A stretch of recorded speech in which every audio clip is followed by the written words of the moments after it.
कुछ लोगों का मानना है कि 36 के 36 गुण मिलने के बाद भी 10 दिन बाद वो रिश्ता सही नहीं चल पा रहा है। तो आप ये बताइए कि ज्योतिषी के विषय में क्या है, मतलब सच्चाई क्या है? कि शादी हुई, शादी के महीने भर बाद डेथ हो गई, 2 महीने बाद डेथ हो गई, जस्ट बिकॉज कि वो हमारा 7th हाउस एक्टिव होता है शादी के लिए। 7th हाउस फॉर द मार्केश ऑल्सो। और मैम इसमें दोनों लोगों की कुंडली का प्रभाव होता है, शायद एक की कुंडली अच्छी हो लेकिन दूसरे का उस पे इफेक्ट पड़ रहा हो। फर्क पड़ता है। मैंने कुंडली में काल सर्प दोष के विषय में भी सुना है कि सावन के महीने में कुछ रेमेडीज करें तो ये दूर हो जाता है, कुछ उस विषय में बताइए कि काल सर्प दोष क्या होता है। राहु केतु के बीच में सारे प्लैनेट आ जाते हैं। राहु केतु क्या है? राहु केतु राक्षस हैं। शिव भगवान ऐसे हैं जो सभी कष्टों को उन्होंने विष पिया तो वो सभी कष्ट आपके हट सकते हैं। इसीलिए सावन के महीने को इतनी वैल्यू दी गई है क्योंकि वो शिव भगवान का पूरा महीना है। तो कहा जाता है जितने भी आपके कष्ट हैं वो इस महीने कट जाएंगे, इसलिए काल सर्प की पूजा की जाती है। एक माइथोलॉजी ये है, एक माइथोलॉजी है कि काल सर्प कुछ नहीं होता, that is a created. Ma'am Vrindavan में मंदिरों के स्ट्रक्चर और उनके उस विषय में कुछ बताइए कि उनको कैसे देखा जा सकता है। देखिए स्ट्रक्चर तो कोई घूमने नहीं देता। अब आपने राम मंदिर का देखा होगा, राम मंदिर में जब ये स्थापना हुई तो मोदी जी ने अभी बनाई नहीं है मंदिर, it's lot of work is going on. हजारों पत्थर, हजारों आदमी लग रहा है, वो सही नहीं है क्योंकि वहाँ एनर्जी डिस्ट्रैक्ट हो रही है। वहीं पे कील चल रही है, वहीं पे आदमी जूते पहन के ऊपर चढ़ रहा है, लेबर का आदमी चढ़ रहा है, वहाँ बात हो रही है, वहाँ लोग खा रहे हैं, वहीं पे थूक रहे हैं। तो वो एनर्जी, द मंदिर is source of energy, full of energy. हम किसी विशेष प्रकार के मंदिरों में पूजा करने से ग्रहों में शांति आती है क्या? हाँ। नमस्कार दोस्तों, स्वागत है आपका वायरल फास्ट के एक और एपिसोड में। आज का जो हमारा एपिसोड है वो बहुत खास है। आज का एपिसोड का विषय है ज्योतिषी, एस्ट्रोलॉजी। और आज हमारे साथ निधि अग्रवाल मैम हैं जिन्होंने एस्ट्रोलॉजी पे, ग्रहों की दशा के ऊपर, ग्रहों के योग के ऊपर हम अपने जीवन में किस प्रकार से बदलाव ला सकते हैं, किस प्रकार की रेमेडीज कर सकते हैं, मंदिरों पे ग्रहों वास्तु का किस प्रकार से प्रभाव पड़ता है, हमें किस प्रकार के मंदिरों में जाना चाहिए, इन सारे विषयों के ऊपर हम चर्चा करते हैं। Thank you so much ma'am for coming. Radhe Radhe. तो मैम ज्योतिष के विषय में, एस्ट्रोलॉजी के विषय में बहुत सारे लोगों की बहुत सारी अवधारणाएं हैं जी। क्योंकि कुछ लोगों का मानना है कि 36 के 36 गुण मिलने के बाद भी 10 दिन बाद वो रिश्ता सही नहीं चल पा रहा है। तो आप ये बताइए कि ज्योतिषी के विषय में क्या है, मतलब सच्चाई क्या है? देखिए जो आपने बात कही ना, 36 के 36 गुण मिलने के बाद भी शादी नहीं चल पाती और लोग सेपरेट हो जाते हैं, उसके अगर हम आज के करंट सिनेरियो में बात करें तो सबसे बड़ा रीजन ये है कि लोगों के लिए गुण मिलवाना सबसे लीस्ट काम है। उनके लिए बाकी प्रायोरिटीज बहुत हैं। लड़की सुंदर होनी चाहिए, घर अच्छा होना चाहिए, पैसा होना चाहिए, जॉब होनी चाहिए, इसीलिए आजकल लोगों की शादियां नहीं हो रही। तो 36 गुण तो बहुत ही कम लोगों के मिलते हैं। उसमें अलग अलग भकूट के कई 7 चैप्टर हैं, 8 चैप्टर हैं। उसमें हम देखते हैं कि इसको इतने पॉइंट मिले हैं, इसको इतने पॉइंट मिले हैं। उसमें होता है कि लड़की जो शादी कर रही है या जो 2 लोगों की शादी हो रही है, समाज में एक दूसरे के साथ कैसे रहेंगे, या जिन 2 लोगों की शादी हो रही है वो लड़की मेरे परिवार में आएगी तो मेरे परिवार के लिए कैसी है, वो मेरे लिए कैसी है, मेरी ग्रोथ कैसी है, मेरी हेल्थ कैसी रहेगी शादी के बाद, उसकी हेल्थ कैसी रहेगी, मेरे पेरेंट्स के साथ बनेगी या नहीं बनेगी, मेरा सोशली प्लेटफॉर्म बढ़ेगा या नहीं बढ़ेगा। तो उसमें हम सारे पैरामीटर्स कंसीडर करते हैं, पर आजकल लोग नहीं करते हैं। ये एक मेन इशू है आजकल, जो शादियां नहीं टिकती। फिर होता क्या है, एज बहुत ज्यादा हो गई तो लोग कहते हैं अब तो निपटाओ यार, मिलनी नहीं है कुंडली। मैं रूटीन में देखती हूँ, अपनी फैमिली में ही देखती हूँ, लोग कहते हैं नहीं ये कुंडली नहीं कंसीडर करनी, छोड़ो आप, नहीं होगी हमारी तो शादी ही नहीं होगी अगर कंसीडर कर लिया। तो ये बहुत बड़ा इशू है कि लोगों की नहीं मिलती। अभी रिसेंटली जो केस हुआ हिंदुस्तान में पूरे में फेमस रहा, मेघालय मर्डर केस, राजा रघुवंशी और सोनम का, क्या था उसमें, एक शहर में रह के भी लोग एक दूसरे को नहीं जान पाए। तो यहाँ कुंडली का रोल होगा डेफिनेटली। कुंडली मिलाई होगी, नहीं मिली, या उस व्यक्ति की वो दशा उस समय एक्टिवेट हो गई। ज्यादातर आप केस देखेंगे कि शादी हुई, शादी के महीने भर बाद डेथ हो गई, 2 महीने बाद डेथ हो गई, जस्ट बिकॉज कि वो हमारा 7th हाउस एक्टिव होता है शादी के लिए। 7th हाउस फॉर द मार्केश ऑल्सो। तो जब वो मार्केश एक्टिव हो गया, वही शादी कराता है आपकी। तो वो दोनों चीजों का कॉम्बिनेशन हो गया। और मैम इसमें दोनों लोगों की कुंडली का प्रभाव होता है, शायद एक की कुंडली अच्छी हो लेकिन दूसरे का उस पे इफेक्ट पड़ रहा हो। फर्क पड़ता है। पर एक मान्यता ये भी है कि 28 साल के बाद लड़कियों का मांगलिक दोष खत्म हो जाता है, तो हम उसको कंसीडर कर सकते हैं अगर मंगल बहुत स्ट्रांग नहीं है तो। मैम ये मांगलिक दोष होता क्या है? कुछ हाउसेस हमारी कुंडली में हमारी पत्रिका में 12 हाउस होते हैं। हाँ। तो उसमें कुछ हाउसेस में अगर मंगल होता है तो हम कहते हैं कि मांगलिक योग बनता है। तो हमारा कंसिडरेशन ये होता है कि लड़की मांगलिक है तो लड़का मांगलिक होना ही चाहिए। अगर लड़का थोड़ा बहुत मांगलिक है और लड़की मांगलिक नहीं है तो चल सकती है। पर यूजुअली हेल्थ इश्यूज रहते हैं। अगर मांगलिक नॉन मांगलिक की आप शादी कर दो, ग्रोथ नहीं होती, कभी कभी झगड़े बहुत ज्यादा हो जाते हैं। Hyper Mangal is energy, high energy, तो वो व्यक्ति हाइपर मोड में रहता है। ओके। इसलिए हेल्थ इश्यूज भी हो जाते हैं। तो अब एक मान्यता ये भी है कि 28 साल के बाद मंगल नहीं रहता, मंगल दोष खत्म हो जाता है, उसकी पावर जो है वो कम हो जाती है। फिर दूसरा तरीका ये, हम शादी से पहले एक शादी और करा देते हैं। कुछ सुना है मैंने कि हाँ, मटके से शादी करा दी या पेड़ से शादी करा दी तो कहते हैं कि मंगल दोष खत्म हो गया।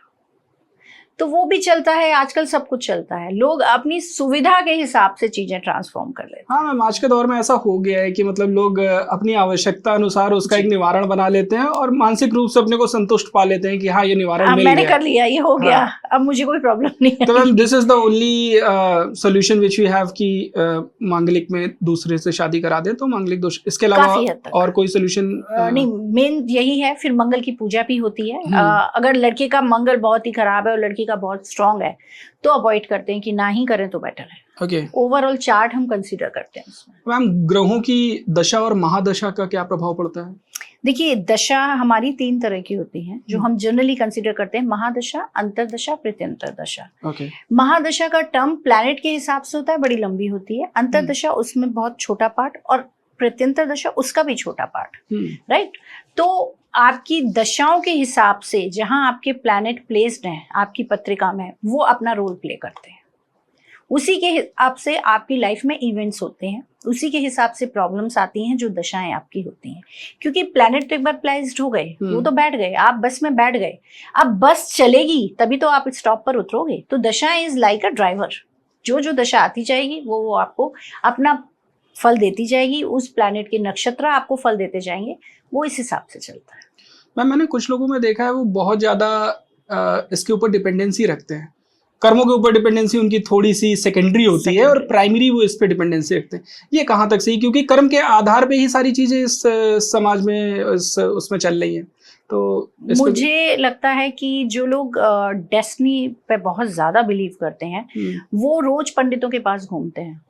उनका राहु एक्टिव होता है तो वो रोज आज इस पंडित के पास, कल उस पंडित के पास, किसी एस्ट्रोलॉजर के पास, कभी एस्ट्रोलॉजी सीख रहे हैं, कभी इधर घूम रहे हैं। उनके साथ ऐसा होता है। पर देखिए, कर्म प्रधान तो है ही, नो डाउट। जो आप लेके आए हैं उसकी इंटेंसिटी आप कम या ज्यादा अपने कर्मों से, अपनी पूजा पाठ से, अपनी दिनचर्या से, अपनी स्पिरिचुअल कनेक्शन के साथ कम या ज्यादा कर सकते हैं। ऐसा नहीं है कि जो बिल्कुल ठोस हो गया कि नहीं भाई ये होगा ही होगा। अगर मेरी एनर्जी बहुत अच्छी है तो वो होगा, पर थोड़ा कम होगा, उसका दर्द मुझे कम होगा। Okay. तो वो हम कर्मों के हिसाब से, डेफिनेटली मैं हमेशा बोलती हूँ कि कर्मों के हिसाब से फर्क पड़ता है। आप जो लेके आए हैं, बहुत सी चीजें आपके चार्ट में या आपके भाग्य में नहीं आता है। आप पेरेंट्स स्वेच्छा से नहीं ले सकते। वो आपको जन्म मिला है तो वो आपको करना ही है। लाइफ पार्टनर, लोग कहते हैं हम सेलेक्ट करते हैं, नहीं, लाइफ पार्टनर डिस्टाइन है, आपको वही मिलेगा। सिर्फ एक दोस्त की कम्युनिटी ऐसी है जो आपको उसके हिसाब से मिलेगी। बच्चे, जिस एटमॉस्फेयर में आप रह रहे हैं ड्यूरिंग द कंसीविंग, या जो माहौल आप कर रहे हो, तो वही सोल आपके पास आएगी, जैसा हम मैनिफेस्ट करेंगे। तो हमें कोशिश करनी चाहिए कि हम कर्मों पे भी फोकस करें और जो हम मैनिफेस्ट कर रहे हैं उस पर ज्यादा फोकस करें। मैम भिन्न भिन्न प्रकार के, जैसे जो एस्ट्रोलॉजी हो गई या टैरो कार्ड रीडर्स हो गए या न्यूमरोलॉजिस्ट हो गए, अभी बहुत सारी चीजें हैं, ठीक है। अभी लोगों का क्या है कि न्यूमरोलॉजी के आधार पे आपका कुछ और निकल रहा है, एस्ट्रोलॉजी के आधार पे आपका कुछ और निकल रहा है, टैरो कार्ड रीडर आपको कुछ और बता रहा है। किस प्रकार से सिलेक्शन होता है, क्या होता है मैम? क्योंकि एक सामान्य व्यक्ति तो अगर इस चीज को ऐसे देखेगा तो वो कंफ्यूज। उसके लिए तो हर चीज अलग है भाई। जुमानी जी का बड़ा नाम है न्यूमरोलॉजी में, तो उन्होंने कहा उनकी 30,000 40,000 जो भी उनकी फीस है, उसे देखिए आदमी सोचता है अब तो मेरा सब बैलेंस हो गया। फिर 6 महीने बाद फिर प्रॉब्लम हो गई। बेसिकली ये सबका बेस जो है वो एक ही है, दैट इज द एस्ट्रोलॉजी। जो हमारी विधा थी, जो हमारे साधु संत थे, या जो हमारे वेदों में हमें मिला, वो हमें ज्योतिष मिली। हमें कहीं भी न्यूमरोलॉजी, टैरो तो बाहर से आया है, वो पिक्चर है। उनकी साइंस बड़ी इजी है। आप ज्योतिष पढ़ाइए तो लोग पढ़ने को राजी नहीं है, भाग जाते हैं। मैंने अभी एक स्टूडेंट आ रहा था मेरे यहाँ, कथावाचक उसके फादर थे। तो मैं एक कोर्स कराती हूँ 3-in-1, वास्तु, एस्ट्रोलॉजी और पामिस्ट्री का छोटा सा कोर्स फाउंडेशन का। तो जब तक उसने पामिस्ट्री पढ़ी बहुत खुश था, जैसे ही मैंने एस्ट्रोलॉजी शुरू करी वो भाग गया कि मैं नहीं समझ पाऊंगा इसको, क्योंकि astrology is deep science. Numerology आप 10 दिन में सीख के बताना शुरू कर दोगे, आप टैरो 10 दिन में सीख के बताना शुरू कर दोगे, पर एस्ट्रोलॉजी को आपको पूरा जीवन लग जाएगा। मैं भी अगर कहूँ तो मैं कहूँगी मुझे नहीं आती, क्योंकि इट्स अ डीप सी, उसमें जितना आप अंदर जाओगे उतना बहुत कुछ है।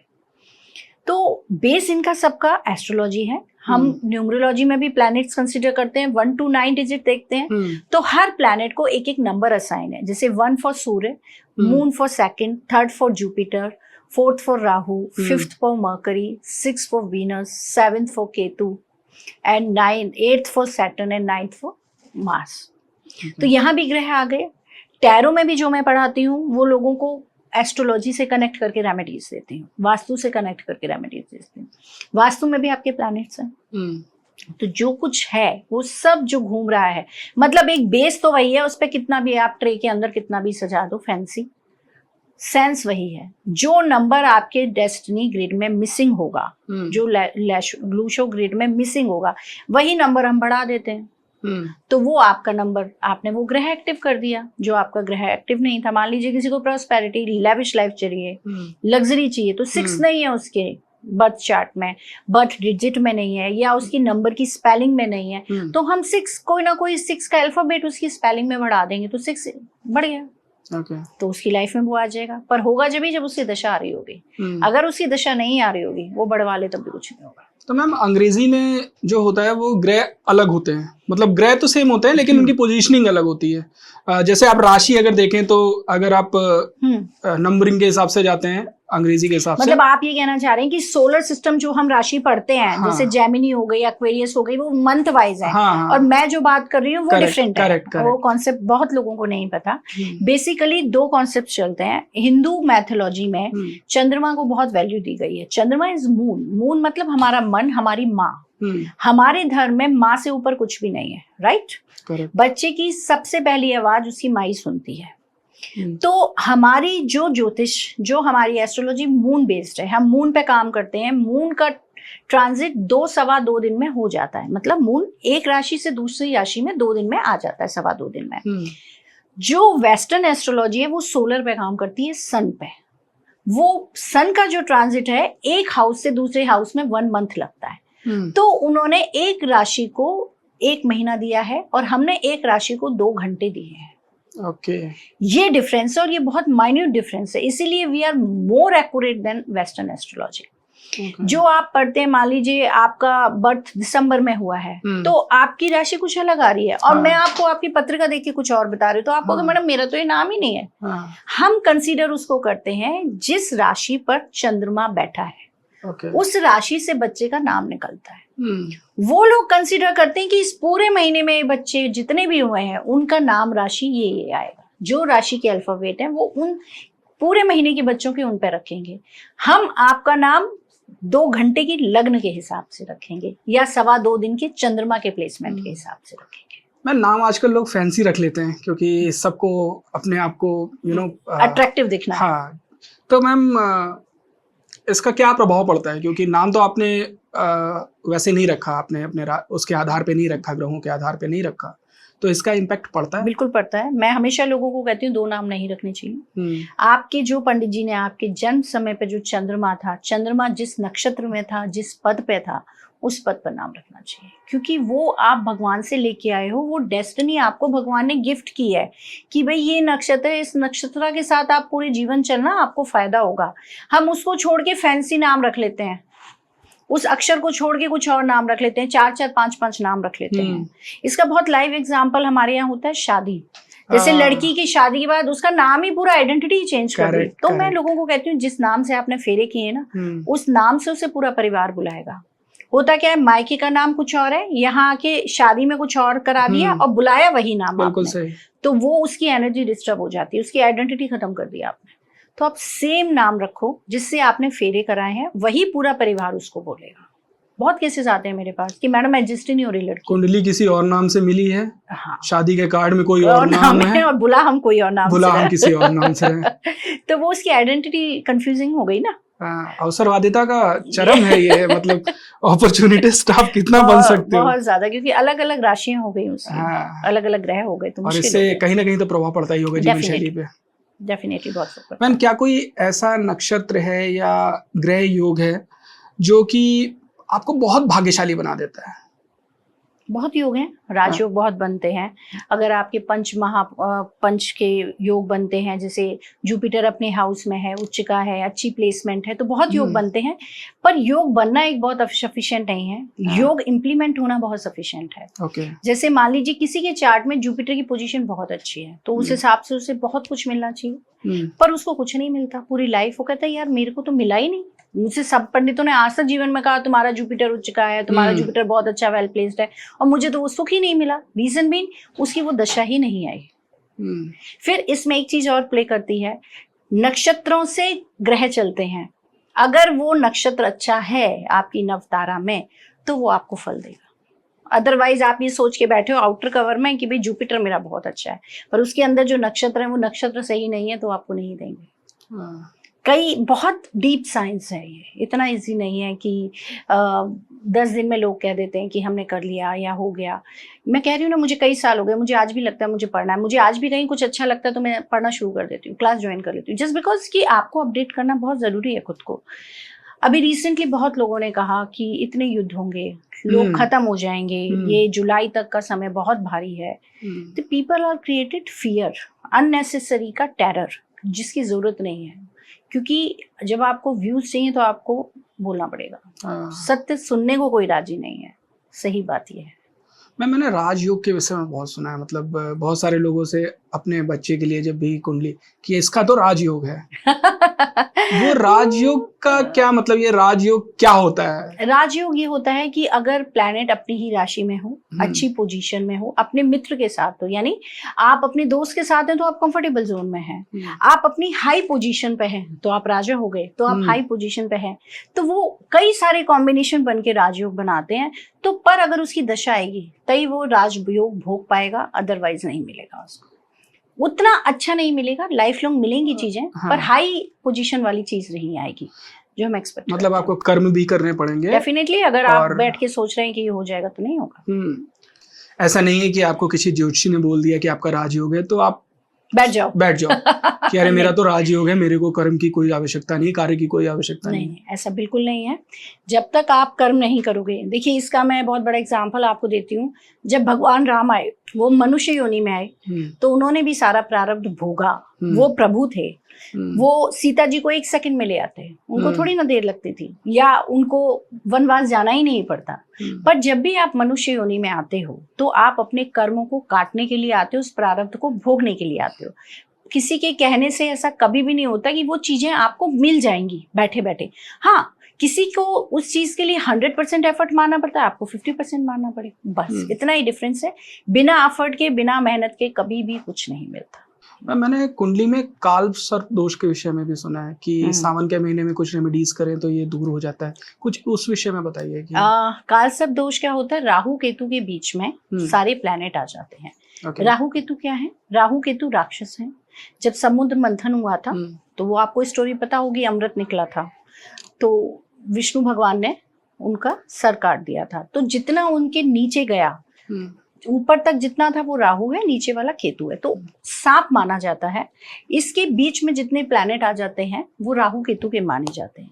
शिव भगवान ऐसे हैं जो सभी कष्टों को, उन्होंने विष पिया तो वो सभी कष्ट आपके हर सकते हैं। इसीलिए सावन के महीने को इतनी वैल्यू दी गई है, क्योंकि वो शिव भगवान का पूरा महीना है। तो कहा जाता है जितने भी आपके कष्ट हैं वो इस महीने कट जाएंगे, इसलिए काल सर्प की पूजा की जाती है। एक माइथोलॉजी ये है, एक माइथोलॉजी है कि काल सर्प कुछ नहीं होता, दैट इज अ क्रिएटेड। पंडितों ने अपनी सुविधा के हिसाब से 70-80 साल में इसको क्रिएट कर दिया है। पर यूजुअली ऐसा होता है कि थोड़ा बहुत इफेक्ट रहता है, ऊपर नीचे आपकी लाइफ रहती है, कांस्टेंट नहीं रहती। जैसे सांप चलता है उसी तरीके से वो पोजीशन रहती। तो इसमें बहुत इजी उपाय है, आप रुद्राभिषेक करिए, सांपिन का जोड़ा आता है वो शिव जी पे चढ़ाइए, कोई इतना बड़ा रॉकेट साइंस नहीं है जो कोई इंसान नहीं कर सकता। रूटीन में भी आप अपने को पूरे सावन शिव जी को जल दूध ये सब चढ़ा के आए तो भी उसका असर आता है। एक छोटी सी पूजा पंडित जी करते हैं, वो करा लीजिए सेटिस्फेक्शन के लिए, आपको लगता है तो। मैम, ग्रहों में कौन से ग्रह शुभ माने जाते हैं और कौन से ग्रह अशुभ माने जाते हैं? देखिए, हमारे 9 प्लैनेट्स हैं, जिसमें 7 हमारे प्लैनेट्स हैं और 2 छाया ग्रह हैं, राहु और केतु। ओके। हमारे अच्छे ग्रहों में गुरु आते हैं, चंद्रमा आते हैं, सूर्य आते हैं। चंद्रमा भी वो जो शुक्ल पक्ष के हैं, कृष्ण पक्ष के चंद्रमा को हम नहीं कंसीडर। बुध को न्यूट्रल माना गया है और शनि, राहु, केतु इनको हम खराब प्लैनेट्स में मानते हैं। और शुक्र हमारा एक तरह से आप अच्छे प्लैनेट में, क्योंकि वो गुरु हैं देवताओं के, तो अच्छे में कंसीडर कर सकते हैं। पर मैं पर्सनली किसी प्लैनेट को खराब नहीं मानती। अगर जो खराब प्लैनेट है वो आपको नहीं देंगे तो आपकी लाइफ चलेगी ही नहीं। हमें खट्टा मीठा दोनों चाहिए ना, बिल्कुल। तो वो संतुलित करने के लिए वो हमें ये बताते हैं कि तुम्हारी गलती यहाँ थी, इसको सुधारो। वो टीचर हैं हमारे, स्पेशली सैटर्न से लोग बहुत डरते हैं, मुझे सैटर्न बहुत अच्छे लगते हैं। अच्छा, ऐसा भी होता है? ऐसा भी होता है। लेकिन मैम, आप शायद उस विषय के क्योंकि आपने उसकी एक शिक्षा ली है और सब कुछ है, तो आपको 2 ग्रहों का प्रभाव, 3 ग्रहों का प्रभाव कुछ इस तरीके का होगा। लेकिन जो एक सामान्य व्यक्ति जो आपके पास आया और उससे पूछा और उसके ग्रहों में एक दशा ऐसी है, तो वो तो एक थोड़ा सा अंदर से उसके अंदर डर बैठ जाता है। नहीं, देखिए, सैटर्न टीचर हैं, जज हैं, वो आपको बताएंगे कि भाई अभी तो मैं वो एक आप ऐड देखते होंगे, ऊपर वाला सब देख रहा है, कैमरे का ऐड आता है, तो हम जो काम कर रहे हैं ना, मैंने आपको बेवकूफ बना दिया, आई एम सो हैप्पी, वाह वाह, मैंने आज बेवकूफ बना दिया, मेरा काम हो गया। पर ऊपर वाला तो देख रहे हैं ना, तो जब आपका वो रिजल्ट देगा ना, वो क्रेडिट डेबिट बैलेंस होंगे, तब आपको सजा मिलेगी उसकी। तो शनि देव का यही काम है, आपके अकाउंट बैलेंस करना। तो अगर आप सही चल रहे हो तो आपको शनि देव से डरने की बिल्कुल भी जरूरत नहीं है। बहुत देते हैं वो, बहुत।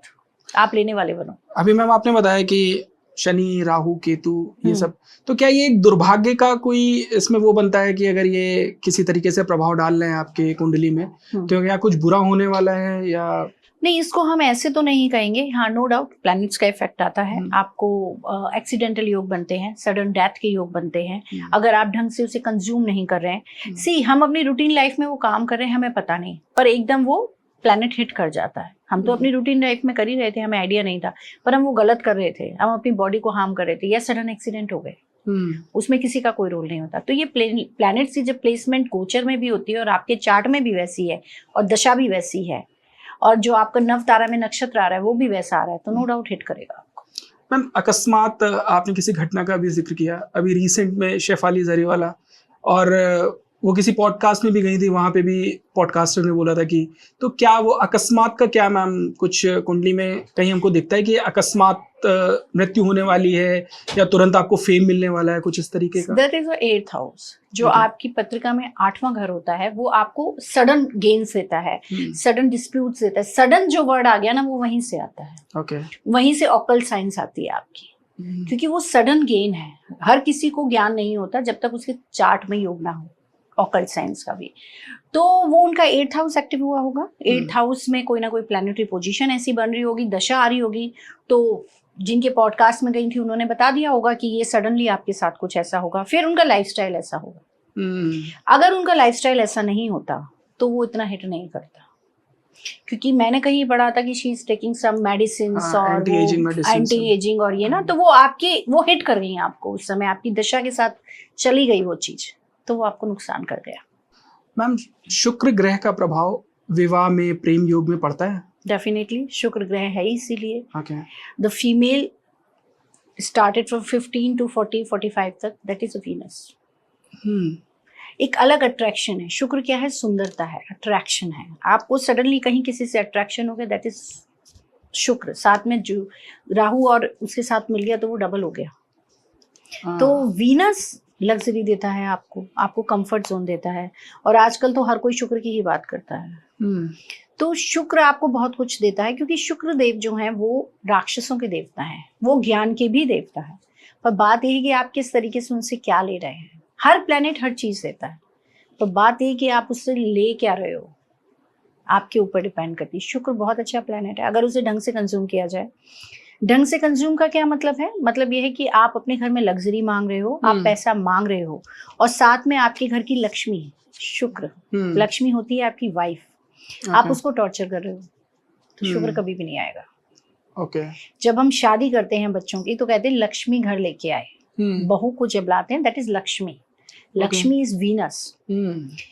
वो वीनस अगर आपसे हैप्पी है, वो घर में शांति है, तो डेफिनेटली आपकी ग्रोथ होगी। अगर वही डिससेटिस्फाइड है, आप उसे टॉर्चर करते हो और आप कितना भी एफर्ट कर दो वो नहीं मिलेगा आपको। पर ऐसा भी नहीं है कि आप उनकी जायज नाजायज सारी बात मानो। वहां जुपिटर काम करेगा, वहां उस व्यक्ति की बुद्धि काम करेगी, बुध काम करेगा।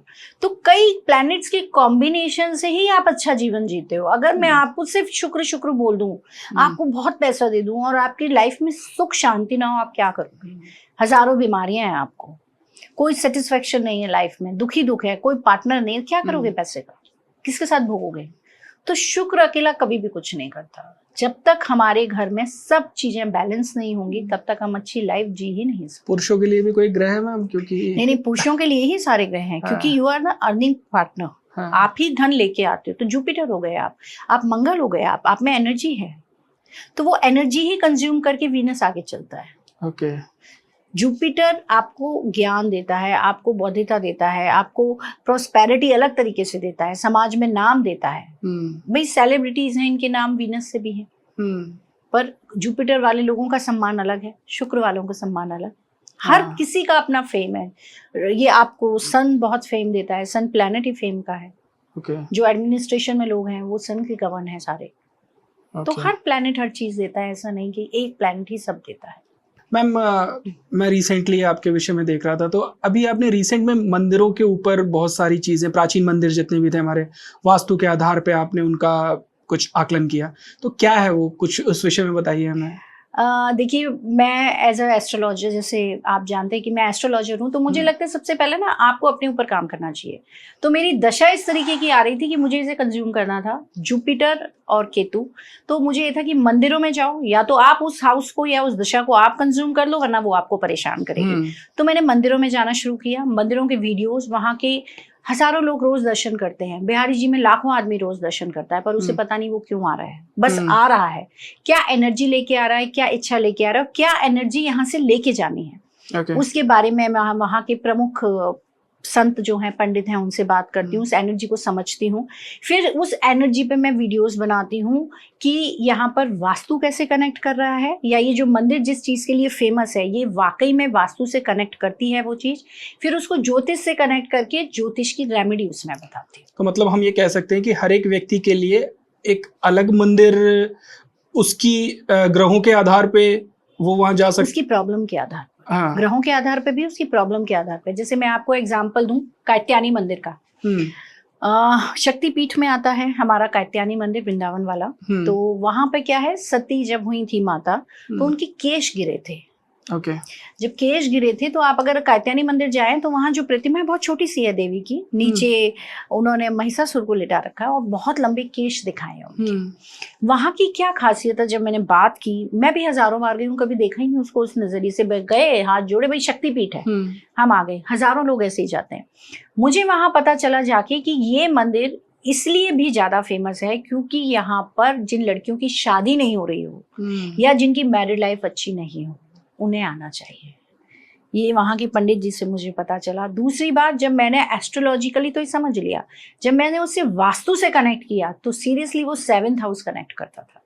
आई am shocked to see that कि मतलब हमारे मंदिर इतने पौराणिक हैं, इतने जो हम आज पढ़ रहे हैं वो कई सालों से वहां पर है और हमने उसे कंज्यूम नहीं किया।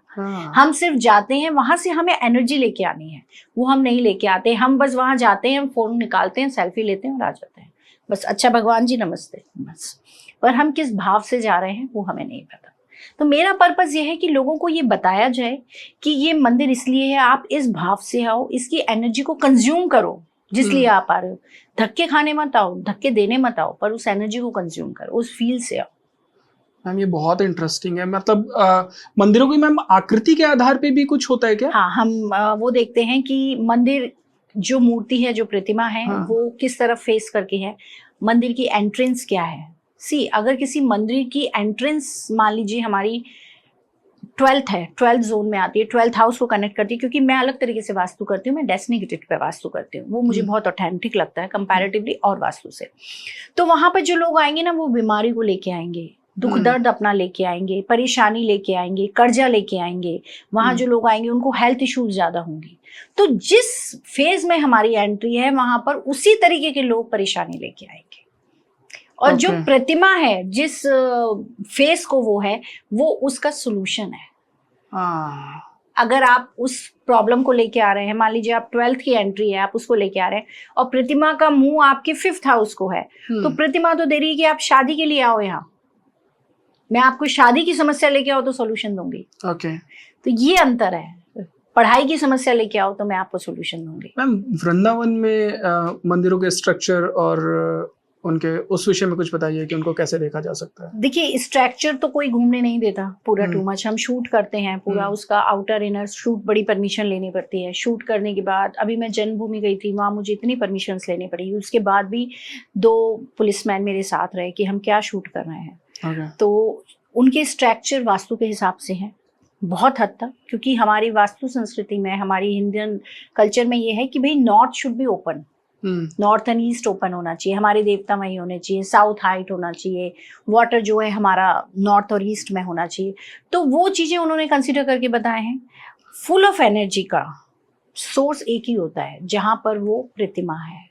अब आपने राम मंदिर का देखा होगा, राम मंदिर में जब ये स्थापना हुई तो मोदी जी ने अभी बनाई नहीं है मंदिर, it's lot of work is going on, हजारों पत्थर, हजारों आदमी लग रहा है, वो सही नहीं है, क्योंकि वहां एनर्जी डिस्ट्रैक्ट हो रही है, वहीं पे कील चल रही है, वहीं पे आदमी जूते पहन के ऊपर चढ़ रहा है, लेबर का आदमी चढ़ रहा है, वहां बात हो रही है, वहां लोग खा रहे हैं, वहीं पे थूक रहे हैं। तो वो एनर्जी, द मंदिर is source of energy, full of energy. हम अपने घर में भी वास्तु पाठ जब कराते हैं, जब पूरा घर बन जाता है, जब वहां एक कील भी मुझे नहीं ठोकनी, हम क्या करते हैं, हम पहले ही वास्तु, अरे काम खत्म करो, काम खत्म करो, नहीं, that is not the way. आप उस एनर्जी को, जब घर में नींव पड़ती है ना, तब से वास्तु देवता वास्तु शुरू हो जाता है, पर जब वो पूरा खत्म हो जाए तब उनको नमस्कार करो, तब आप उनका याचमन करो कि भाई यहाँ इतनी एनर्जी आई, इतने लोग आए, इतनी भाव लेके आए। कोई मेरे घर आ रहा है, अच्छा थोड़ा है वो अच्छा भाव लेके ही आएगा, वो जलन का भाव भी लेके आ सकता है, यार इतना बढ़िया घर बनवा लिया, इस पे कहाँ से पैसा आया। So we have a lot of energy.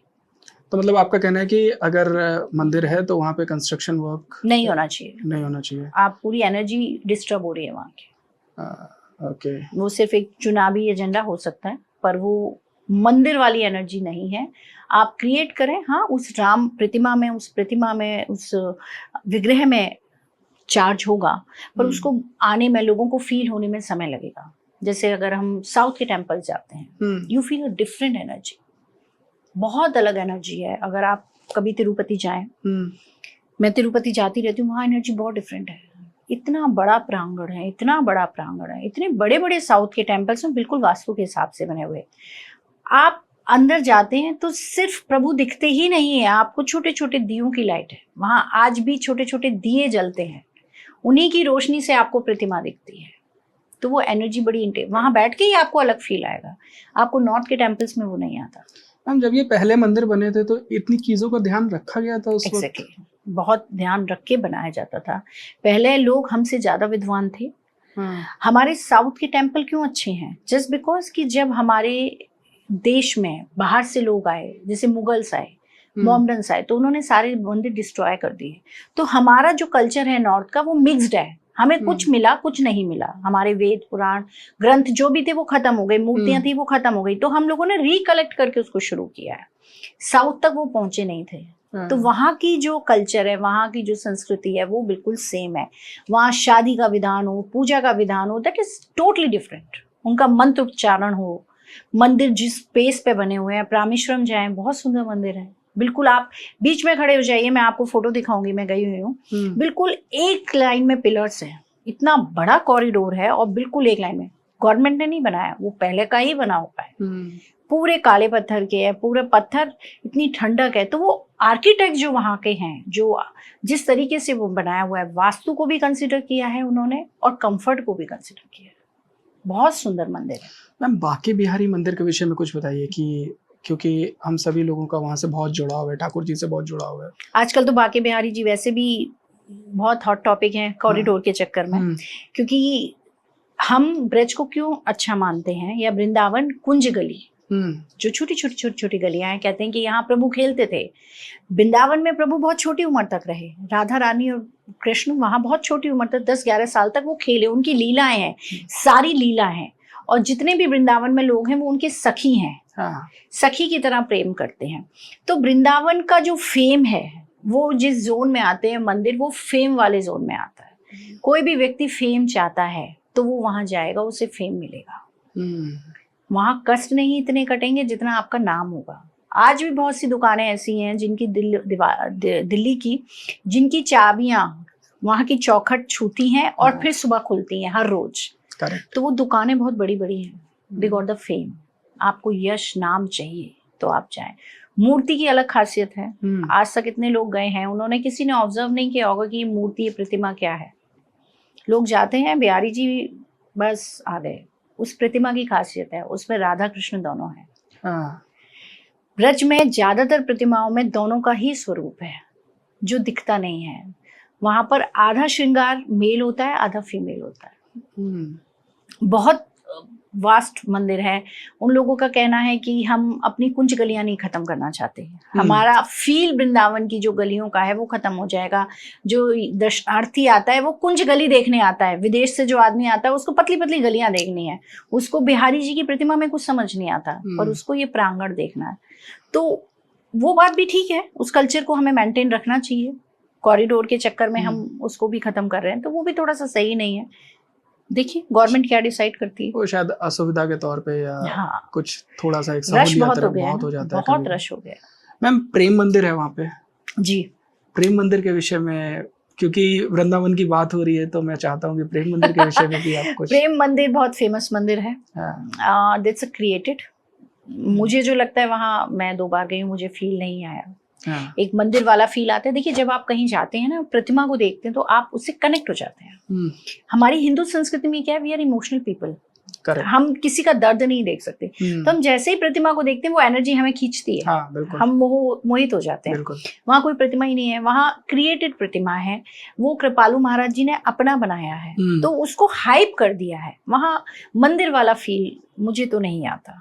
देखिए पता नहीं लोगों को आता होगा। प्रेम मंदिर बहुत फेमस है, उसकी वजह से बहुत ट्रैफिक है, वहाँ लोगों को असुविधाएं भी होती है, पर जो फर्स्ट टाइम आता है वो प्रेम मंदिर जरूर जाता है, क्योंकि वहाँ अलग अलग झांकियां बनी हुई हैं। कृपालु महाराज जी की तस्वीर है, वहाँ उनका स्टैचू है, काफी कुछ चीजें हैं। तो वो एक टूरिस्ट स्पॉट कह सकते हो आप उसको, मेरी निगाह से।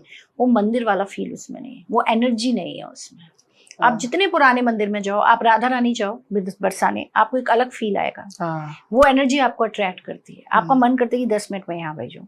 प्रेम मंदिर की आप वीडियोस और पिक्चर्स बहुत देखोगे, लोग घुसते ही कैमरा निकाल लेते हैं, तो वहाँ एनर्जी नहीं है। ये फर्क है। और मैम आपका जन्म स्थान भी मथुरा है, कुछ मथुरा के विषय में बताइए कि कैसा है मथुरा हमारे लिए। मथुरा तो बहुत चेंज हो गया मेरी शादी से, पर मथुरा की एक खासियत है ब्रजवासियों की, वो अभी आपसे लड़ लेंगे, 2 मिनट बाद आपसे बात कर लेंगे। अभी आपसे इतनी तेज लड़ाई करेंगे, आपको लगेगा अब मैं इसकी शक्ल नहीं देखूंगा, इतनी लड़ाई हो गई है। पर फिर मथुरा में एक अलग भाव है, लोग कनेक्ट करते हैं। जैसे आप दिल्ली एनसीआर में रहते हो तो लोग इमोशनली कनेक्ट नहीं करते, प्रेम नहीं है। मथुरा में प्रेम है, लोग प्रेम से बंधते हैं वहां। देखो कृष्ण की नगरी में हर जगह छल तो है। यूपी क्यों बदनाम है? छल। हाँ, यहाँ भैया यूपी का बच के रहना, मथुरा का छलिया है, तो कृष्ण ही छलिया है। जहां जहां कृष्ण है वहां वहां छल है, वहां वहां पंडे हैं, वहां वहां पैसा खर्च करना पड़ता है। लोग झूठ सच बोलते क्योंकि कृष्ण छलिया थे। कृष्ण का काम ही लीला उन्होंने इतनी की है, तो जहां उनकी लीलाएं हैं वहां ये चीजें तो रहेंगी रहेंगी, पर प्रेम बहुत है, लोगों में जुड़ाव बहुत है। लोग आज भी वहां जुड़ाव फील करते हैं, वो मुझे यहाँ नहीं फील होता। जैसे टियर 2 सिटीज जितनी भी मैं देखता हूँ, वहाँ पे आपको एक अपनापन मिलेगा लोगों के बीच में। वो वहाँ लोग रिश्तों में रहते हैं। आपके अगल बगल जो आपके पड़ोसी हैं उनमें भी आप रिश्तों में मामा चाचा होते हैं, तो वहाँ रिश्ते रहते हैं। यहाँ लोग शो ऑफ में और पॉम्प एंड शो में ज्यादा है। बड़े बड़े शहरों में, मेट्रो सिटीज में तो बहुत ही ज्यादा है। इसका भी मैम कुछ होगा कारण? हाँ, प्लेसमेंट उस तरह की होगी, क्योंकि हमारी जो दिल्ली आती है वो 10th और 11th जोन में आती है। 10th इज एडमिनिस्ट्रेशन सारा, उसके अंदर आती है, तो वो उस तरीके से काम करती है चीजें। उसमें। मैम, तिरुपति, काशी और केदारनाथ जैसे मंदिरों का भी लोकेशन पर वास्तु या खगोलीय साइंस के आधार पर आधारित है?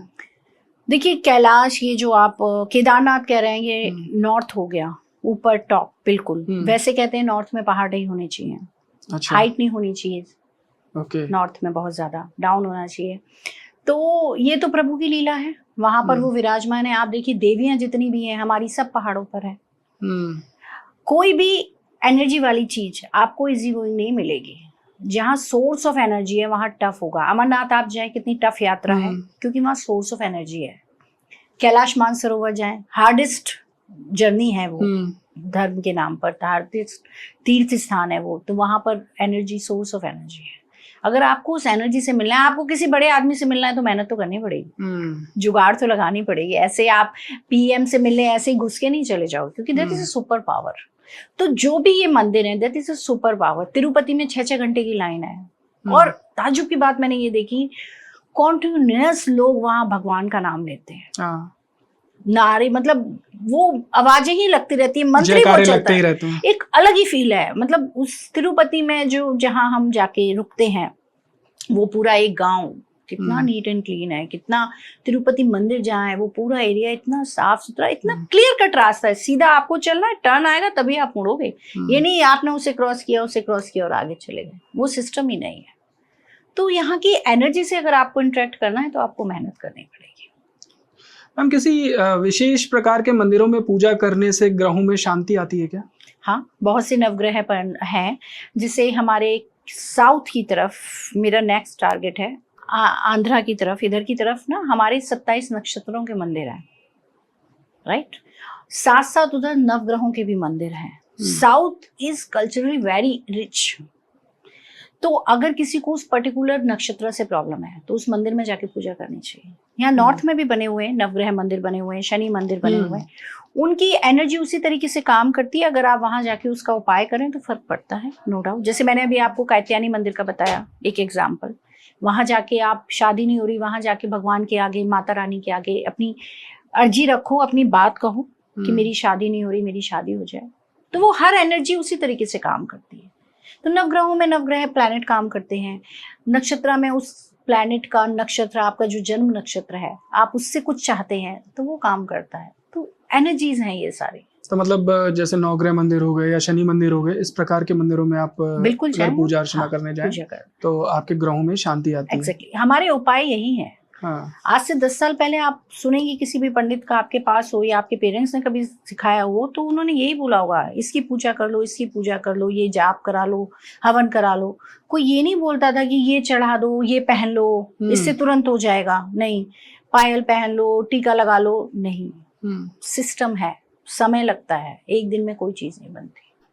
जैसे कुछ लोग पत्थर, पुखराज या इन चीजों का भी होता है, तो कुछ उस विषय में, स्टोन्स के विषय में कुछ काम करते हैं। आपकी दशा में ही काम करते हैं, उनका भी एक लाइफ साइकिल है, उस टाइम पीरियड तक वो काम करते हैं, उनकी एक एज है, उसके बाद उनकी एज खत्म हो जाती है, वो काम नहीं करते। मैं स्टोन से ज्यादा प्रेफर पूजा को करती हूँ। अच्छा। हाँ, क्योंकि जब तक आप मेहनत नहीं करोगे रिजल्ट नहीं आएगा।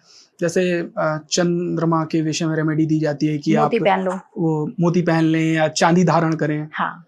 और किसी मटके में आप पानी डालें, उसमें वो रखें एक दिन, उसके बाद उसको पानी को सेवन करें। आप ग्लास, चांदी के ग्लास में पानी पिएं, क्योंकि वो भी एक मेहनत है ना, इनटेक ले रहे हो आप, बॉडी के अंदर कोई चीज जा रही है। इसी तरह स्टोन्स की भी रेस कहते हैं कि इसके अंदर, बॉडी के अंदर आपकी जाती, इफेक्ट करती है, नो डाउट। पर अगर हम कहें कि सडनली बहुत चेंज आ जाएगा, तो नहीं, मैं नहीं मानती। वो चांदी कुछ आपके माँ के द्वारा दी गई हो तो कुछ ऐसा है? मदर है ना। हाँ, मून इज मदर। ओके। और चंद्रमा की जो रेमेडी करें, उससे भी बहुत अच्छी रेमेडी। आप अपनी मदर की सेवा करें ना। हाँ। आप सुबह रोज अपनी माँ के पैर छू के जाइए, that is very good remedy. हमारी कल्चर में सब चीजें रेमेडियल थी जो हमने छोड़ दी। बच्चे रोज माँ बाप के पैर छूते थे।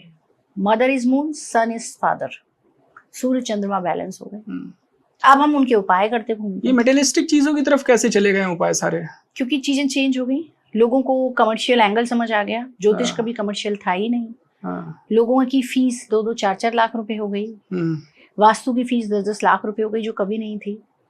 वास्तु कभी भी आम इंसान के लिए था ही नहीं। वास्तु राजा महाराजाओं के महल का बनता था, आम इंसान तो ऐसे ही रहता था। अब हर इंसान को वास्तु चाहिए, तो जो चीज सही थी वो भी हमने खराब कर ली। अब तो मैम वही वाली बात है ना कि आप मेडिकल छोड़ देते हो, चीजें छोड़ देते हो और सिर्फ आप कहते हो किसी ऐप के ऊपर जाते हो और कहते हो कि ये मेरा कब हो जाएगा, और सामने वाला आपको कहता है कि बस कुछ दिन बाद हो जाएगा आपका, और आप विश्वास कर लेते हो। मानसिक रूप से संतुष्टि आजकल ज्यादा आवश्यक हो गई है। हाँ। लोग किसी चीज को उत्सुक, आपको कोई दिक्कत है आप उस विषय में जानो, उस ग्रह के बारे में जानो, उस ग्रह को कैसे शांत कर सकते हैं वो जानो, लेकिन लोग ले रहे हैं शॉर्टकट। हर किसी को जल्दी बड़ा आदमी बनना है। हाँ। पॉइंट है। मैम क्या कोई ऐसा टेम्पल है जो कुंडली के मंगल दोष या गुरु दोष में काम कर सकता है? बहुत दोष हैं, जैसे मंगली का मैंने आपको बताया कि अगर ये कात्यायनी मंदिर आप जाते हो तो वहाँ के लिए भी है। बहुत सी मंगल की पूजा, प्लैनेट्स की, मंगल जैसे नवग्रह मंदिर है, इसमें मंगल का भी प्लैनेट का भी मंदिर है, उसमें आप जाएं, उसमें पूजा करें। हनुमान जी से बड़ा कोई मंगल के लिए नहीं है। आप नियम बनाए ना, हर सैटरडे ट्यूसडे को आपको कुछ करना है, बजरंग बाण करना है, हनुमान चालीसा पढ़नी है, सुंदरकांड करना है, तो ये सारे दोष उन्हीं से कट जाते हैं। जुपिटर के लिए आपको बृहस्पतिवार दिया गया है, उस दिन आप अच्छी कथा करें, आप उस दिन व्रत रखें, आप अच्छा दान करें, अच्छा पढ़ें, तो वो सब रेमेडीज हर ग्रह को एक दिन दिया गया, उस दिन आप कंज्यूम करें, उस मंदिर में जाके करें, विष्णु जी के मंदिर में जाके करें, तो आपको डेफिनेटली फायदा होगा। मैम मंदिर विशेष में जाने की, दर्शन करने की कोई विधि है, कोई तरीका है? या देखिए, पहले तो अब मैं उस कॉन्सेप्ट को ला रही हूँ कि एग्जैक्टली क्या विधि है। मैंने अभी भी मेरा एक वीडियो आएगा रुद्राभिषेक पर। हाँ। रुद्राभिषेक लोग बहुत करते हैं, मैंने प्रॉपर विधि बताई है लोगों को कि आप किस चीज को यूज करें जिससे आपको फायदा होगा। जिसे हम बहुत कम लोग जानते हैं कि गन्ने का रस चढ़ाते हैं रुद्राभिषेक में। गन्ने का रस कैश फ्लो के लिए होता है, पैसे के लिए, आर्थिक संपूर्णता के लिए होता है। आपकी कुशा होती है, कुशा मतलब ड्राई घास सी आती है वो, उसको आप चढ़ाएं, रोग खत्म होते हैं आपके। आप डमरू चढ़ाएं, डमरू बजाएं, बहुत सारी चीजें हैं जो मैंने अपने वीडियो में बताई हैं कि आप इस तरीके से रुद्राभिषेक करें। सावन में करना चाहिए, परिवार के साथ करना चाहिए। शिव भगवान ही ऐसे हैं जो आपके सारे कष्ट काट सकते हैं, और इससे बढ़िया समय नहीं होता। मैं ये नहीं कहती कि सोमवार को करो, आप पूरे सावन करो, ऐसा कोई जरूरी नहीं है सोमवार को करना है। जो शनि की दशा से बहुत परेशान है उन्हें शनिवार को करें, उनको बहुत फायदा मिलेगा। अच्छा मैम, हम लोग ग्रहों को शांत करने के लिए बहुत सारे उपाय भी करते हैं, लेकिन कुछ कारणवश शायद वो हम उपाय सिद्ध नहीं कर पा रहे होते हैं, या आपको कहा गया है कि आपको पालक गाय को खिलानी है, गौ माता को खिलानी है, लेकिन गौ माता वो पालक खा ही नहीं रही आपके हाथ से। गौ माता नहीं खा रही है तो वो पालक खराब है फिर। नहीं, पालक तो अच्छी, सामने वाला जिसको भी उपाय करना है वो अपना सर्वश्रेष्ठ दे के ही उस उपाय के लिए जाता है। लेकिन अगर वो उस उपाय को नहीं कर पा रहा है तो क्या मतलब कि उसके ऊपर दोष ज्यादा है जिस कारणवश वो उपाय सिद्ध नहीं हो पा रहा है? हाँ, आपकी एनर्जी उस एनर्जी से कनेक्ट नहीं कर पा रही है। बात ये है, जिससे हम बहुत से उपाय बताते हैं। मान लीजिए मेरे को लग रहा है कि मेरा 8th हाउस खराब है या शनि खराब है, तो हम कहते हैं कि आप योगा करो। शनि पुरानी चीजों को दर्शाता है जो हमारे पूर्वज लेके आए थे, तो that is yoga. Gym is not same equivalent, gym is modern culture, yoga हमारा पुरातत्व है। तो आप योगा करो तो वो आपका ठीक करेगा चीजों को। हम उपाय अलग तरीके से देते हैं, जैसे किसी को वीनस खराब है तो हम कहेंगे परफ्यूम मत लगाओ इस समय, आपको वीनस इफेक्ट कर रहा है। चंद्रमा, आप मदर की सेवा करो, चांदी के ग्लास में दूध पियो, चाय पियो, वो दूध जल पियो, आप केसर डाल के दूध पियो। पूर्णिमा के दिन आप कथा करो, आप पूर्णिमा को चंद्रमा की रोशनी में बैठो। तो ये एक अलग तरीके का कॉन्सेप्ट है। गाय अगर पालक नहीं खा रही है तो आप गौशाला जाके पूरा चारा दे हो, वो तो खाएगी वहां।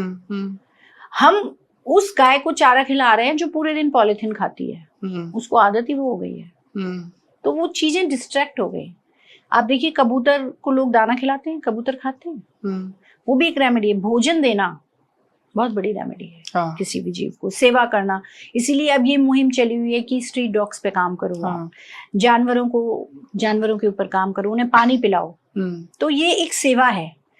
ये हमारी संस्कृति में पहले से थी कि पहली रोटी गाय की निकलेगी, हाँ, आखिरी कुत्ते की निकलेगी। वो एक कल्चर था। हम रूटीन में, मैंने कहा ना, रूटीन में हम इतने दान कर देते थे कि हमें पता ही नहीं था। इतने रेमेडी कर लेते थे हम अपने घर में कि हमें और रेमेडीज की जरूरत ही नहीं पड़ती थी।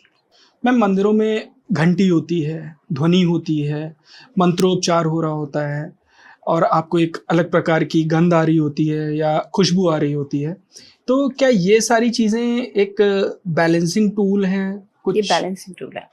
मैं आपको इसे 2 कॉन्सेप्ट से समझाती हूँ। जैसे आपने कहा गंध आ रही है, स्मेल आ रही है। आप अच्छे से तैयार हुए हो, परफ्यूम वर्फ्यूम लगाया है, तो आपसे कोई मिलना पसंद करेगा। आप में से दुर्गंध आ रही है तो कोई नहीं मिलेगा। इसी तरह जिस मंदिर में अलग सी फ्रेग्रेंस आती है, वो एनर्जी आपको, वो खुशबू आपको अट्रैक्ट करती है। ये सामाजिक दायित्व हो, सामाजिक तरीका हो गया उसको समझने का। पर धार्मिक तरीका ये है, एनर्जी है, वो ध्वनि जो आ रही है वो वायु एलिमेंट को बैलेंस कर रही है, उसमें एक एनर्जी क्रिएट हो रही है अच्छी, पॉजिटिव।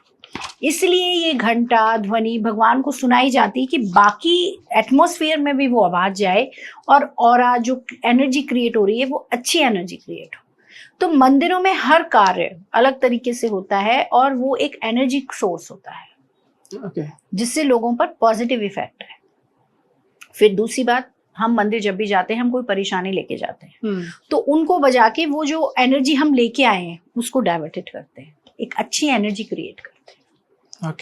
ये भी एक रीजन है। क्या अगर किसी को अपना नया घर बनाना है तो वो भूमि चयन किस प्रकार से करे अपने नए घर के लिए? देखिए, चयन तो आप पहले तो डायरेक्शन ही देखते हो। आजकल तो कॉन्सेप्ट ही खत्म है कि भाई हमें कौन सी डायरेक्शन लेनी है, नॉर्थ या ईस्ट वेस्ट होती है। दूसरा कॉन्सेप्ट ये होता है कि जमीन कैसी है, ये खराब तो नहीं है। तो उसके लिए क्या करते हैं, 1 हाथ लंबा और 1 हाथ चौड़ा हम गड्ढा कर देते हैं, उसमें पानी भर देते हैं। नेक्स्ट डे देखते हैं कि वो पानी का लेवल कैसा हो गया। अगर पानी पूरा सूख गया तो वो प्रॉपर्टी बहुत अच्छी नहीं है, मतलब ड्राई है लैंड, लेवल तक है, थोड़ा है, तो वो अच्छी है, प्रॉस्पेरिटी देगी। एक रेमेडी मैं सब लोगों को बोलती हूँ, जब भी आप अपना घर बनवाएं, अगर आपने जमीन ली है, ये वास्तुशास्त्री कोई नहीं बताता। रीजन बीइंग, ये एक धार्मिक रेमेडी है और बहुत पुरानी है। आप 2 दिन के लिए वहां गाय बांध दीजिए। गाय का मूत्र और गोबर सबसे अच्छी रेमेडी है। अगर आप वहां नहीं बांध सकते तो वो आप कहीं से ले आइए और पूरी लैंड में मिक्स करा दीजिए, तो शुद्ध हो जाएगी। लैंड क्लियरेंस हो जाएगा, जिसे कहते हैं ना डिटॉक्स हो गया। उस तरीके से वो जमीन अच्छी हो जाएगी। वो फायदा करती है। मैम, जैसे बनारस के बहुत से मंदिर हमने देखे हैं, नैरो स्ट्रीट्स होती हैं, बहुत भीड़ भाड़ होती है, तो ये सारी चीजें मैम स्पिरिचुअल मैप का हिस्सा होती हैं क्या? होती ही हैं। अभी हम जापान गए थे, जापान में बहुत बड़ा फेमस मंदिर है वहाँ उनका, उन्होंने बनाया, उसकी भी बड़ी नैरो स्ट्रीट थी। मैं यही देख रही थी, मैंने ये तो बिहारी जी की तरह हो गया, बहुत छोटा सा रास्ता था और लोग जा रहे थे बड़े आराम से। तो ये मैंने जो आपको बताया कि आप कभी भी देखिएगा, जो सेंटर ऑफ एनर्जी होगा ना, उसका रास्ता बहुत छोटा होगा, जिससे कि वो एनर्जी डाइवर्टेड ना हो, एनर्जी वहां पर रहे, उसका जो सोर्स है वो हाई पावर में रहे। इसलिए बहुत छोटे छोटे रास्ते दिए जाते हैं। फिर एकदम आदमी परेशान होकर जब प्रतिमा देखता है, विग्रह देखता है, तो उसका मन प्रफुल्लित हो जाता है। ये भी एक रीजन है, एनर्जी डाइवर्टेड ना हो। क्या पुराने समय में मंदिर केवल पूजा में नहीं बल्कि ज्योतिषी कैलकुलेशन या ऊर्जा चार्जिंग सेंटर भी होते थे? हाँ, ज्योतिषी कनेक्ट मैंने आपको बताया कि जैसे नवग्रह वाले होते हैं, हम ज्योतिषी से कनेक्ट करते हैं। एनर्जी सोर्स आज भी हैं। जैसे हम बहुत से कहते हैं कि आपके घर के सामने मंदिर नहीं होना चाहिए। उसका कई रीजन है, क्योंकि मंदिर जो भी कोई जाता है अपनी परेशानी लेके जाता है, तो वो परेशानी डाइवर्ट टू योर होम होती है। तो हम अवॉइड करते हैं कि मंदिर के बिल्कुल सामने वाले घर आप मत लो, उसमें एनर्जी डिसबैलेंस रहती है। एनर्जी सोर्स तो है ही, जब 5 टाइम उनकी आरती होगी, 5 टाइम पूजा पाठ होगा, वहां पर इतने लोग आएंगे, भजन कीर्तन होगा। आप अपने घर में बना लीजिए, 2 टाइम ही आप पूजा करना शुरू कर दीजिए, भजन कीर्तन करना शुरू कर दीजिए। आपके घर के लोगों का माइंडसेट चेंज हो जाएगा, एनर्जी चेंज हो जाएगी। वहां हमें एनर्जी बिल्डअप करते रहना पड़ता है। क्योंकि लोग हमारे पास क्यों आ रहे हैं, कोई व्यक्ति किसी के पास क्यों जाता है, उसे पता है कि ये मेरी प्रॉब्लम सॉल्व करेगा। हम उस भाव से आ रहे हैं, इसीलिए वो एनर्जी सोर्स है। उनके जब मंदिर बनाए जाते हैं, उनकी भूमि पूजन में, उनके नींव में बहुत सारी ऐसी चीजें दबाई जाती हैं जिससे वहां एनर्जी कॉन्टिन्यूअस सर्कुलेट होती रहे। वो आप कोई देखेंगे, कोई मंदिर बहुत फेमस है और उसके 2 कदम पे एक मंदिर है, वो बिल्कुल भी नहीं फेमस, कोई आता ही नहीं उसमें, जस्ट बिकॉज कि वहां एनर्जी नहीं बन रही है। हमने जब उसका मुहूर्त किया, जब हमने उसकी नींव रखी, वो खराब रखी, उसके नीचे हमने कुछ नहीं दबाया। दूसरी बात, हम उतनी पूजा पाठ उतना उसको वो नहीं कर पा रहे हैं एनर्जाइज, इसलिए वो एनर्जी वहां नहीं है, फर्क पड़ता है।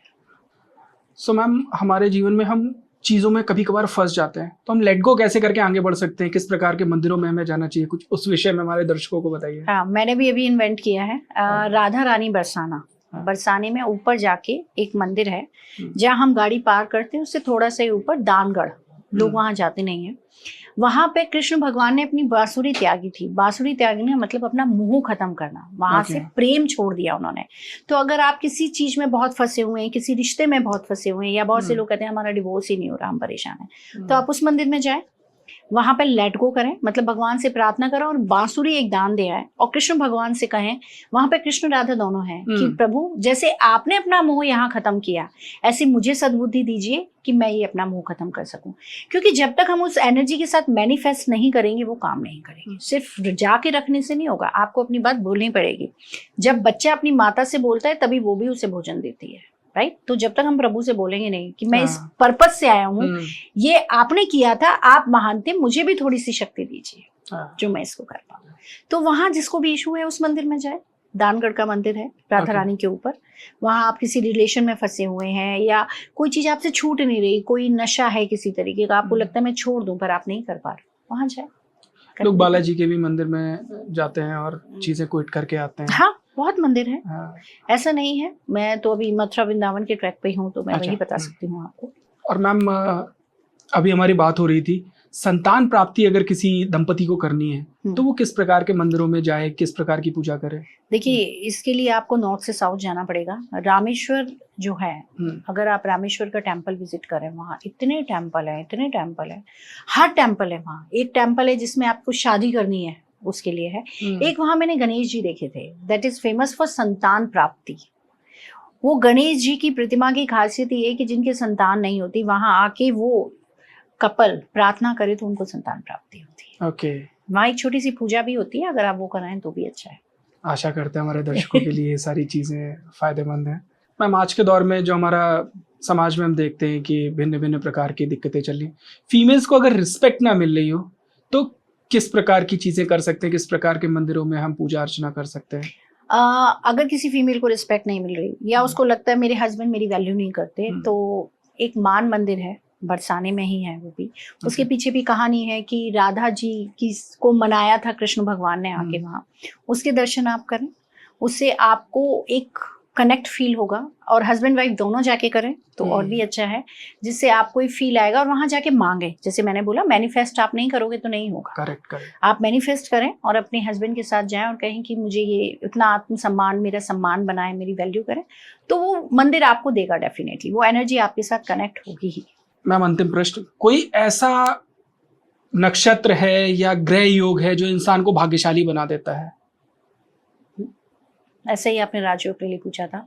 बहुत अच्छे अच्छे नक्षत्र हैं। अश्विनी नक्षत्र अच्छा है, मृगशिरा अच्छा है, पर वो किस प्लैनेट के साथ कहाँ पोजीशन में है, उसकी दशा आ रही है नहीं आ रही है, तो वो भाग्यशाली बना देगा। अगर आपके नवतारा में उसका प्लेसमेंट बहुत अच्छा है तो आपको भाग्यशाली है वो नक्षत्र, वो आपको बहुत कुछ देके जाएगा। ओके। तो हम एग्जैक्टली एक नहीं आइडेंटिफाई कर सकते, बहुत सारी चीजों के कॉम्बिनेशन के साथ ही हम ये कह सकते हैं कि वो चीज आपको फल देगी, और उसकी दशा आनी बहुत जरूरी है। अगर दशा नहीं आएगी तो वो फल नहीं मिलेगा आपको। और मैम, जैसे किसी को बहुत नाम कमाना है, बहुत पैसा कमाना है, फेम कमाना है, सबको यही कमाना है एक तरीके से आज के दौर में, तो किस प्रकार का वो मतलब पहले तो उसकी कुंडली के अंदर उसके ग्रहों का एक तरीके से रोल होना चाहिए। हाँ। और रोल में अगर उसके ग्रह हैं उस स्थिति में तभी तो वो इन चीजें एफर्ट करना चाहिए। कर्म के बिना नहीं मिलेगा आपको। ओके। क्योंकि आप देखिए, आप सिविल सर्विसेज के लिए ट्राई करते हैं तो 4 बार मेहनत करके ट्राई करते हैं, तब आप उस पोजीशन पर पहुंचते हैं। पहले तो आपके प्लैनेट पोजीशन वो होगी तो आपका मन बनेगा, फिर वो दशा आपके फेवर में होगी, तब आप वहां तक जाएंगे। और मेहनत नहीं करेंगे तो बिल्कुल नहीं जाएंगे। सब चीज का कॉम्बिनेशन ही आपको ऊपर ले जाता है। Thank you so much ma'am. ये जो हमारी आज की कन्वर्सेशन रही है, बहुत सारी चीज़ें मैंने नई सीखी और आशा करता हूँ हमारे दर्शकों ने भी बहुत सारी चीज़ें नई सीखी। अगर आप यहाँ तक इस पॉडकास्ट में आए हैं तो अपने दोस्तों के साथ इसको शेयर करें, चैनल को लाइक, सब्सक्राइब, शेयर, मैम के चैनल पे जाएं, बहुत सारा प्यार दिखाएं। Thank you so much. Thank you so much.